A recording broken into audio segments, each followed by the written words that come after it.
મિત્રો, આપનું સ્વાગત છે મારી ચેનલ પર। તો આજે આપણે બનાવવાના છીએ ચીઝ પુડલા। તમે નોર્મલ પુડલા તો બનાવતા જ હશો, તો હવે ચીઝ પુડલા પણ એકવાર ટ્રાય જરૂર કરજો। ખૂબ જ ઝડપથી અને ખૂબ જ આસાનીથી બની જાય છે। આપણે આ વિડીયોમાં નોર્મલ પુડલા અને ચીઝ પુડલા બંને બનાવીશું। તો ચાલો આપણે બનાવીએ પુડલા। તો પુડલા માટે સૌપ્રથમ આપણે ડુંગળી, મરચા અને ટમેટા આ બધું સુધારી લેવાનું છે। અને આ બધું સુધારી લીધા પછી આપણે એક મિક્સર લેવાનું છે। એ મિક્સર જારમાં મરચા, ડુંગળી અને ટમેટા આ ત્રણેય વસ્તુ મિક્સર જારમાં નાખી દેવાની છે। પછી સેજ અમથું પાણી નાખવાનું છે અને પછી એનું ઢાંકણું બંધ કરી લેવાનું છે। પછી આપણે મિક્સર જારમાં એ બધું ક્રશ કરી લઈશું। હવે મિક્સર જારમાં એ બધું ક્રશ થઈ ગયું છે અને તમે જોઈ શકો છો એકદમ મિક્સ થઈ ગયું છે। હવે આને એક તપેલીમાં કાઢી લેવાનું છે। જો તમે આ રીતે પેસ્ટ બનાવવા ના માંગતા હોય તો ખાણીમાં ખાંડી પણ શકો છો। ખાંડેલાનો સ્વાદ વધુ સારો આવે છે।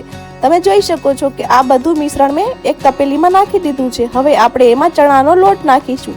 ચણાનો લોટ તમારે જેટલા પુડલા બનાવવા હોય એટલો નાખવાનો છે। મેં અહીંયા 3 ચમચા ચણાનો લોટ નાખ્યો છે, જેમાં મારે 7 થી 8 પુડલા બનેલા હતા। ચણાનો લોટ નાખ્યા પછી આપણે હવે એમાં હળદર નાખવાની છે। હળદર નાખ્યા પછી આપણે જેટલું તીખું ખાતા હોય એટલું મરચું નાખવાનું છે। પછી એમાં ધાણા જીરું, હિંગ, સ્વાદ મુજબ મીઠું અને મેં અહીંયા ચીલી ફ્લેક્સ, ઓરેગાનો અને ખાંડ પણ ઉમેરેલી છે। જે તમે ના ઉમેરવા માંગતા હોય તો સ્કીપ કરી શકો છો।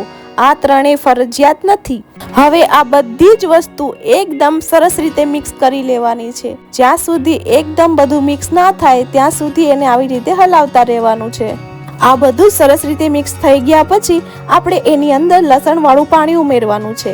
આ લસણ વાળું પાણી લસણ અને સૂકા લાલ મરચાની પેસ્ટ છે, જેમાં અમે પાણી ઉમેરીને લસણ વાળું પાણી બનાવેલું છે।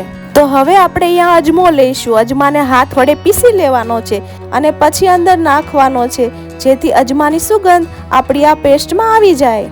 આપણે હવે બધી જ વસ્તુ નાખી દીધી છે અને આપણી પેસ્ટ એકદમ તૈયાર છે। તો હવે આપણે પુડલા બનાવવા માટે એની અંદર અડધો ચમચી ખાવાના સોડા નાખીશું। ખાવાના સોડા નાખ્યા પછી એને એકદમ હલાવી લેવાનું છે અને એકદમ થીક થઈ જાય ત્યાં સુધી।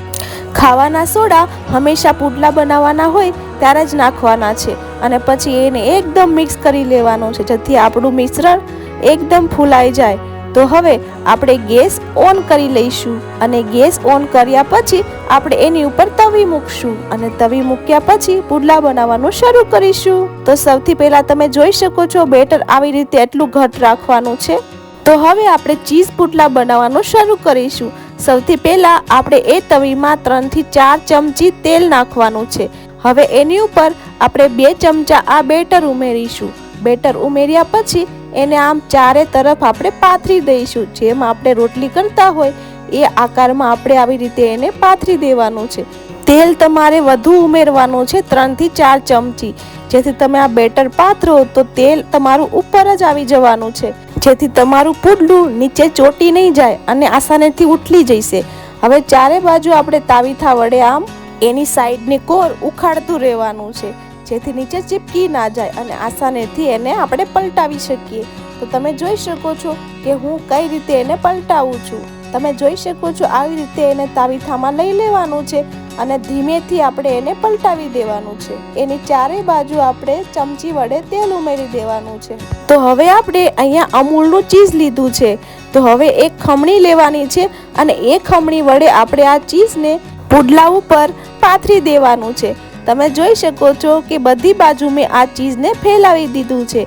હવે આપણે એક ચમચી વડે આ ચીઝને પુડલા ઉપર દબાવી દઈશું, જેથી પુડલા ઉપર આ ચીઝ ચોટી જાય અને એકદમ મેલ્ટ થઈ જાય। આ ચીઝ પાથરા પછી આપણે પુડલાને પલટવાનો નથી। ચીઝ ઉપર મેલ્ટ થઈ જાય અને નીચે ચડી જાય એટલે આપણે એને નીચે ઉતારી લઈશું। તો તમે જોઈ શકો છો આપણું ચીઝ પુડલું એકદમ રેડી છે। હવે આપણે તાવીથા વડે વચ્ચેથી કટ કરી લઈશું અને આપણે એના નાના નાના પીસ કરી લઈશું અને આ પીસ કર્યા પછી આપણે એને ડેકોરેટ કરી લઈશું। ડેકોરેટ કરવા માટે મેં અહીંયા ટમેટો કેચઅપ લીધું છે અને ધાણા લીધા છે। ધાણા એટલે કોથમીરને મેં સુધારીને એની ઉપર ડેકોરેટ કરેલું છે। તો તમે જોઈ શકો છો આપણું ચીઝ પુડલું કેવું સરસ બન્યું છે। દેખાવમાં અને સ્વાદમાં પણ ખૂબ જ સરસ છે। વિડીયોના અંત સુધી બન્યા રહેજો. હું તમને ચીઝ પુડલું અલગ રીતે પણ બનાવતા શીખવીશ અને એ પણ કહીશ કે તમારું પુડલું આસાનીથી કઈ રીતે ઉઠલી શકે છે, કેમ કે ઘણા લોકોને પુડલું ઉઠલતું નથી અને તવી સાથે ચીપકી જાય છે.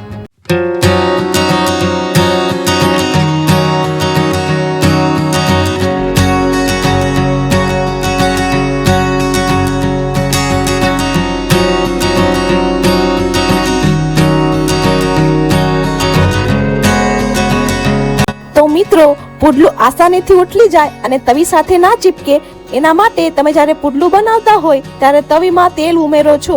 એ તેલ 1 ચમચી 2 ચમચીની જગ્યાએ તમે 3 થી 4 ચમચી ઉમેરીશો તો તમારું પુડલું આસાનીથી ઉઠલી જશે. આ તેલ ઉમેર્યા પછી તમે એની ઉપર બેટર નાખશો તો બધું જ તેલ તમારું કિનારીઓ ઉપર આવી જશે અને જે તમે કિનારીઓ ઉપર તેલ ઉમેરો છો એ તમારે ઉમેરવાની જરૂર નહીં પડે અને પછી તમે જ્યારે પુડલું પલટાવશો ત્યારે જ તમારી કિનારી ઉપર તેલ ઉમેરવાનું રહેશે.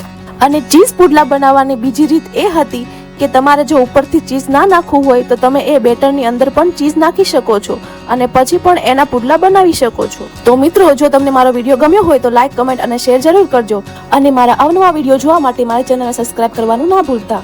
તો મળીએ હવે નેક્સ્ટ વિડીયોમાં. ત્યાં સુધી બાય બાય.